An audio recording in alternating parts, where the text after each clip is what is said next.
Hey everyone, it's Jasmine from Jasmine's Astrology, but you can call me Jay. And for today's video, I'm going to chat about the astrology of April. First things first, though, my apologies for the terrible sound on the last video. Maybe you didn't notice, but I find it irritating, and I just wanted to say sorry and thanks for sticking with me. I got a new setup, but I'm gonna try this out where I get to hold the mic and be like a fun journalist, news reporter, stand up comic host thing. I like it. I like the power I feel holding the mic. We're gonna give it a go. Thanks for coming on this journey with me. Let's dive into April. April feels very different to me than the first 3 months of the year. Um, January and February very much felt like continuations of 2022, and then sort of the wrapping up of what are we leaving behind, what are we bringing with us, with February especially feeling like that final act. And then March, that felt like the true new beginning of the year with the spring equinox and all of the planetary shifts with Pluto, Saturn, and Mars all changing signs. And now April really feels like the month where we get to actually start settling in and feeling into all of these changes and new beginnings. There's a lot less happening in April, and it feels more manageable in some ways, which isn't to say that there's nothing important happening, because we will have both eclipse season starting as well as Mercury's next retrograde cycle, but we don't have anything that is even close to resembling that mutable muddle that we had mid March. So, while there are some potentially big energies coming our way, my guess is that we're going to have some more time to process and integrate what's happening as we go, which I do guess for some people might be a little more challenging than just having everything thrown at you and then you get to just like deal with it from there. So, as always, your mileage will vary with the astrological happenings. For me, I feel like April gives us breathing room in between a lot of the astro happenings, and I'm here for that. So, hopefully, you are too. There is a freshness and an excitement to a lot of the aspects this month, because with all of those sign changes that happened in March, we now have planets that are interacting in new ways from new signs. For example, like Venus and Saturn are no longer forming squares while Venus is in Taurus, but instead they'll form a sextile, which is a much nicer aspect, if you ask me. So, things like that. Um, and as we move through the month, we're getting sort of like these first real glimpses into what the longer transits will be about. For example, with Pluto having just moved into Aquarius, and it's about to make its first aspect of that transit, which will be with Mercury over in Taurus. That's a square that's happening right at the beginning of the month. And it's also going to be meeting up with Venus and the Sun. And so throughout April, we really get to see these first few hints and glimpses at the different ways that Pluto in Aquarius will be unfolding over the decades to come. These first few aspects are like the little seeds that are being planted for the things that are going to take, like 20 years essentially to grow. Um, and especially this first aspect with Mercury, that square, this is going to be the first time that Pluto really gets the like cosmic microphone of sorts, and it really gets its chance to express itself in this new territory. So that's a really good day to pay attention to the things that we're feeling sort of suddenly curious about, and a little obsessive over, things that we hadn't really considered before. Because, of course, with Pluto in this new territory and then Mercury making that aspect with it, it is like piquing our interest about things that, again, we maybe hadn't really considered before. So that's going to happen on April 3rd, pretty much right after Mercury moves into Taurus. And as I mentioned, Mercury will kick off another retrograde cycle this month, and that starts on the 21st, though the shadow period will begin on the 7th. So the 7th is also a day to start paying attention to, issues and situations that come up around mercurial things like communication and paperwork and logistics and the organization of plans, all that kind of stuff, because it might be indicating what we'll need to be revisiting throughout the retrograde. And because of that retrograde cycle, Mercury is going to be in Taurus until early June. So we will have plenty of time to organize and reorganize and really tighten up the ship in the Taurus part of our chart. And this combo, Mercury in a Venus ruled sign, really speaks to the mind body connection. And so that might also be what some of this retrograde is about for us. But also, in mid May, Jupiter will be heading into Taurus. So, what we might see is that, like, the topics and the themes that Mercury is getting us curious about in relation to our Taurus house topics could be where Jupiter then follows and brings its opportunities and its blessings. So, again, really making sure that we're paying attention to all the things that we're getting curious about as Mercury enters Taurus, because it might be a precursor of sorts to the Jupiter in Taurus transit as well. And on that note, this is the final full month that Jupiter will be in Aries. So you want to take advantage of that real go get 'em adventurous vibe. Jupiter will be covering from 19 to 26 degrees of Aries. So if you have planets or points between 19 and 26 of Aries, enjoy Jupiter's blessings and benefits as it interacts with your natal chart. You might also feel that boost if you've got planets or points between 19 and 26 of Leo and Sagittarius.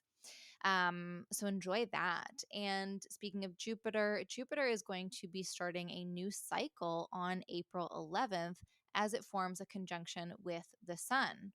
So, anytime planets are conjunct the sun, they experience a kind of rebirth and renewal. It's very similar to a new moon. And the last time that Jupiter and the sun met up was in Pisces back in March of 2022. So that Jupiter cycle is coming to a close, and we're getting ready to start a new one. And I think that this Kazemi, this Sun conjunct Jupiter, is really the best aspect of the month. It feels very expansive and full of potential.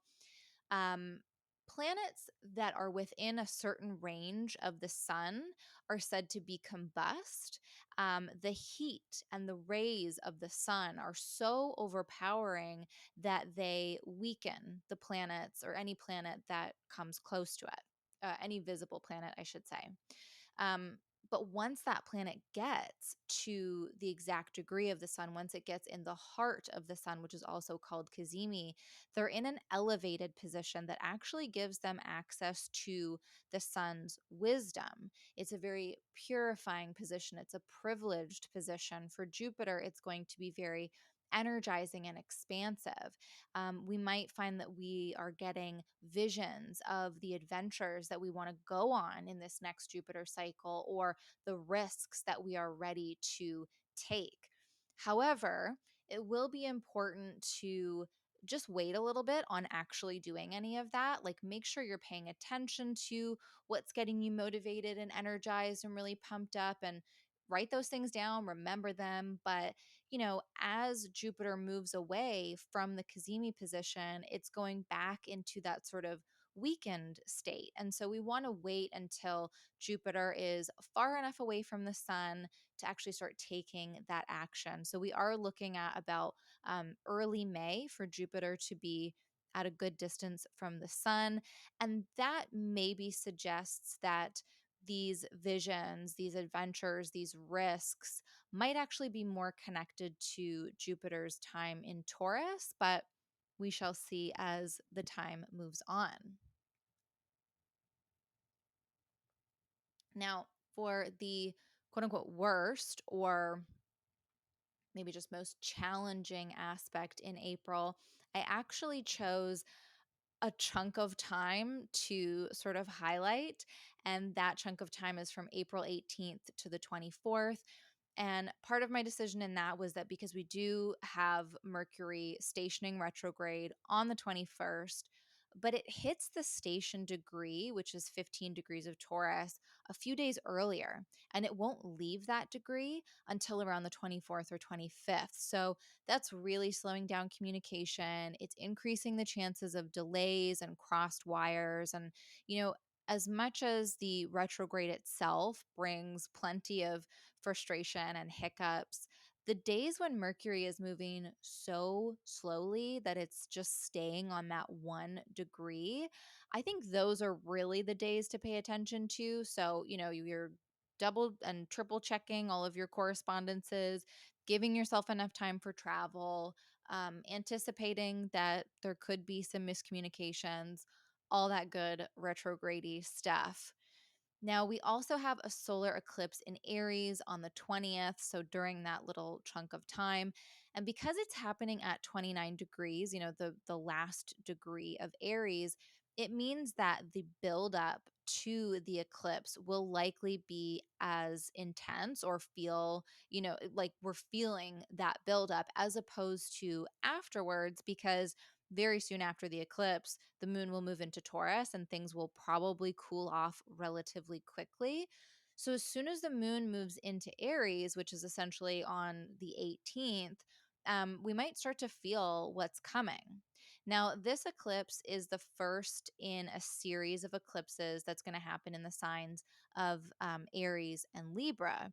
So, it is kind of the first chapter of this story, and maybe even just the prologue, because the nodes are actually still in Taurus and Scorpio, and they won't move into Aries and Libra until mid July. But the thing is, the North Node in Taurus is going to be so close to that, to the lunation, to the moon in Aries, that it still counts as an eclipse. And it's quite an intense eclipse, actually. So we're kind of at that stage where we're moving out of eclipses that are happening between Taurus and Scorpio, and we're moving into the eclipses that are happening between Aries and Libra. And so, again, this is just a little sneak peek at the larger story to come. Now, eclipses do tend to bring energies that are, energies of instability and restlessness. They break the regular routine of our lunar cycle and can make things that are typically available to us just suddenly out of reach. And vice versa, they can make things that we can't usually access just all of a sudden that much more accessible. And while that can be beneficial, the energy of an eclipse, in my opinion, is just too chaotic to depend on anything too firmly. So, this particular eclipse also is ruled by a planet in fall, Mars in Cancer. And I think that adds really to that feeling of inconsistency and instability. Now, one sort of positive thing is that I guess, when things feel out of balance, when things feel chaotic in that way, it can sort of force us to really reflect on that and be like, well, why do I feel so out of balance? What's causing things to feel so out of control? And from there, we can make changes and strengthen foundations and tweak whatever needs tweaking. But I do think that those changes are things that we want to do in the days and the weeks following this eclipse, because the combination of Mars, Aries, and the North Node means that our energy levels and motivation might be like supercharged, which might sound good, but it's in a way that's not sustainable and maybe not safe, like in terms of getting burnt out really easily. So we should probably not overexert ourselves trying to make all of the changes on one single day. There's time. We can pay attention to what's coming up for us and take action later. And of course, we will have another lunation this month, and that is the full moon in Libra happening on the 6th of April. And I am so here for this particular full moon. I really like its vibes of peace and harmony and collaboration. Venus, the ruler of the lunation, will be forming a sextile with Neptune in Pisces at the time of the full moon. And I think that brings just a lot of soulful and creative energies. There's also a sense of forgiveness and compassion, and maybe being able to heal any divisions that we're experiencing and being able to come together stronger in certain connections and bonds. And I'm going to do a video for that full moon because I'm just really stoked on it. So I'll leave it at that for now. And then finally, both Venus and the Sun will change signs in April. The Sun will move into Taurus on the 20th, kicking off Taurus season. And Venus will head into Gemini on the 11th, the same day as that Jupiter conjunct the Sun. And both planets will immediately interact with Pluto, which is a pretty intense and interesting way to begin these transits. That is going to be happening a lot with fixed sign transits for the next little while because they'll all be sort of meeting up with Pluto first thing. And I'll definitely be talking more about both of those transits later in the month. But for now, what I want to say is that I'm just really curious about what or how much Venus might be like softening any of the edges that Mars left while it was transiting Gemini. And I think we could all use a softening of the edges from Mars and Gemini. So hopefully that is something that happens. That's all I've got for today's video. I hope this has given you a little bit of a better idea as to what to look out for in the month of April. Definitely stay tuned for some updates. Like I said, I'm going to do a video for the full moon. I'll probably talk more about the solar eclipse and some other happenings as well. You can also follow me on Instagram at Jasmine's Astrology for other such updates. For now, let me know in the comments if you have any questions, or let me know what you're looking forward to the most in April, or maybe how the astrology has been showing up for you lately. Have you noticed Saturn in Pisces, or Mars in Cancer, or Pluto in Aquarius? What's been going on for you? I would love to know. And if you've been loving these videos, I would really appreciate your likes and subscribes. But either way, thank you so much for watching. I hope you enjoyed this new vibe. We shall see if it lasts. And either way, thank you so much for watching. And until we meet again, I'll catch you on the cosmos.